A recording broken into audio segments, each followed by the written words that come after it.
Hey guys, Angel here with the Bullish Bears team. I'm making this video today on swing trading options. So swing trading is a great way to make money if you don't have all that time to just sit in front of a computer and watch charts, which a lot of us don't. A lot of us work full time, have kids, we have things going on.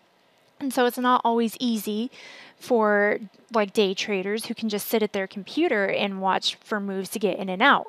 So swing trading is a great way to trade within the short term, but not have to be glued to your computer to make money.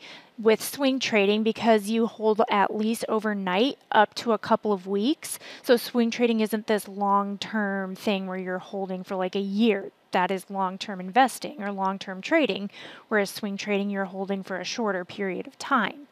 And that is great because it gives you a little bit of a bigger profit potential. Usually day traders are trading stocks that are highly volatile, they're small cap, they need to get in and out of those quick moves to preserve their profits. Where swing trading, you can trade the bigger cap stocks. You can even trade the smaller ones. You just have to be a little more careful and a little more aware of those because they don't always move like a larger stock would. And now with options, the great thing with options is that it allows you to control 100 shares of a stock. So you don't actually own it, but you control those 100 shares, and it gives you the right but not the obligation to buy or sell a stock at a certain price within a set time. So options do expire, and because of that, they have something called time decay, which can affect your profit. So you have to think about that when you're going to be swing trading options. Now we have Nvidia pulled up. So if you go and look at this options chain, and I have a lot of strike prices on there, so I'm just going to change that. So if you were just going to say swing trade it into next week, and you thought that it's going down, so you thought it was going to get to $145, and you were going to buy a put, you would be spending $380 per contract. And since one contract controls 100 shares, you would times that by 100, so you would be spending $380 to buy a put of Nvidia, as opposed to buying 100 shares at this price of $148.66. So you save yourself a lot of money with stocks, but they do expire. So if your profit didn't hit this 145 strike by next Friday, then most likely you're going to take a loss on the trade. And 80% of options expire worthless, and that's not meant to scare you into not trading options because options are super great. It's just you have to know and choose your direction and be certain of that. Or you can trade things like spreads. You can come over here to these instead of trading a single call or put, you can trade different sorts of spreads, and those limit your risk so that even if you did have an option that expired worthless, you're going to have another one that sort of like alleviates that. So your risk is cut way down if you trade spreads, but those you have to practice. It's important to practice. So we have Nvidia up. You can see, oh man, I almost got in the stock too for the put side, like over here when it was testing the 9 and didn't break it. So you can see that Nvidia is falling. And so if you decide, you know what, you want to find support and resistance, because that is going to be what keeps you in a trade and what can ultimately get you out. And so the one thing I really like about this is that it tested the 9 and fell. So you could potentially use that 9 EMA as your stop, especially if you got in at the start of the day. You're going to see that support is around, it's like around 133. So you can get in and ride this all the way down to the support of 133, and hopefully it does that within like the next week or so, especially if you bought the put option that expired next Friday. Now remember, time decay is going to affect your profit. So you can think of time decay as sort of like an hourglass. When you buy it, time is on your side. Then you flip it over, and that sand begins to trickle into the bottom part of the hourglass, which is the seller. So the seller's collecting all that time decay, and you're slowly losing it from your trade. So you do have to think about that, which when you have time on your side, it's kind of okay, and a lot of people like to give themselves time. So we'll take a look at Netflix, which is also falling. But you can see, take a look back over here. Like back over here. And we can see that the support of around like 271. So let's say you got in when it closed below this 9 and decided to write it down to this support. So if you got in at, let's say you got in on November 9th, you would have been in there 1, 2, 3, 4, 5, 6, 7 days. If it hit support and closed right at support, me personally, I probably would have gotten out instead of waiting to see what it did. You could have held and even potentially made some more money.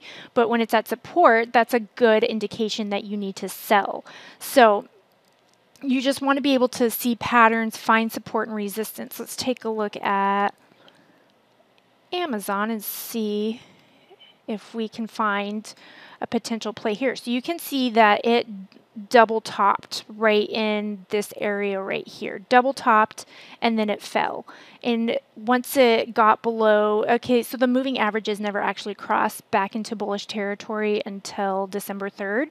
So I think once it closed below the 9, let's say you got in here and there was a support level of 1480, and if you got when it closed below the 9, let's say you got in around 1630, you could have rode that all the way down to around like 1497.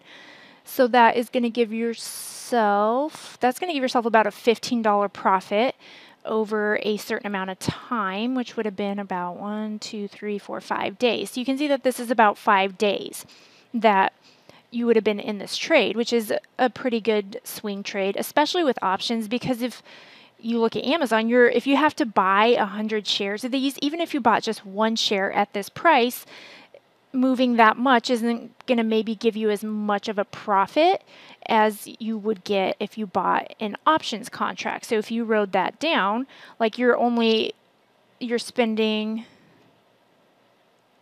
like 1180, let's say we believe it's going to go down to 1650, 750. You are spending 1180, which would be $1,180 to control 100 shares, or you could buy one share at 1657. So it's cheaper, and then you have a higher profit potential. You also do have a higher risk. So you need to remember that, because there are more moving parts to options. It's not as cut and dry as trading stocks, but it does allow you to get a return on your investment that is potentially greater than a stock. So you do have to be able to read those patterns, those technical analysis, and just trade. And when you find support and resistance, you give yourself a profit potential, a profit margin that you want to hit. And that way, if the technicals are still following what needs to happen as far as your trade, like you can see, there were some green days in here, but it didn't close above the 9. And so it continued to go down. So you could have stayed in that trade until it broke through that support level. And so you just have to, support and resistance is going to be probably the biggest, what's the word I want to use?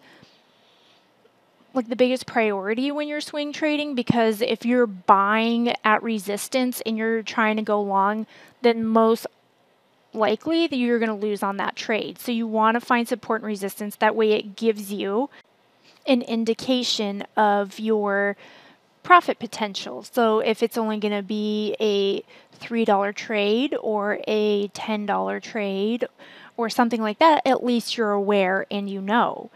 And if you want to learn more about swing trading options, you can head over here and read our blog posts that we've written about swing trading options. And if you are new, you can take our courses. We've got our candlesticks courses that help to show you support and resistance, as well as our day trading course. We have our swing trading course, our options trading course. We even have our Thinkorswim course, which can show you how to set up your account. That way you can paper trade options and you can see how the different moving parts affect the way that you stay in a swing trade. And that way you know and you work out a strategy that works best for you.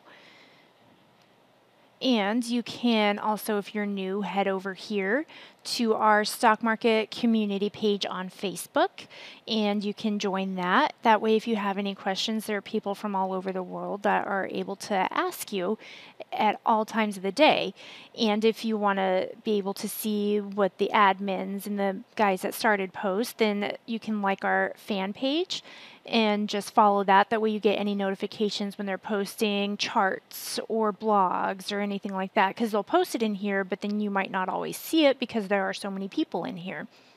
And if you guys like this video, then just like, share, and subscribe to our YouTube channel. That way you are updated and notified about any new content that comes out. And give swing trading options a try, because it is a great way to grow a small account. And I will see y'all later.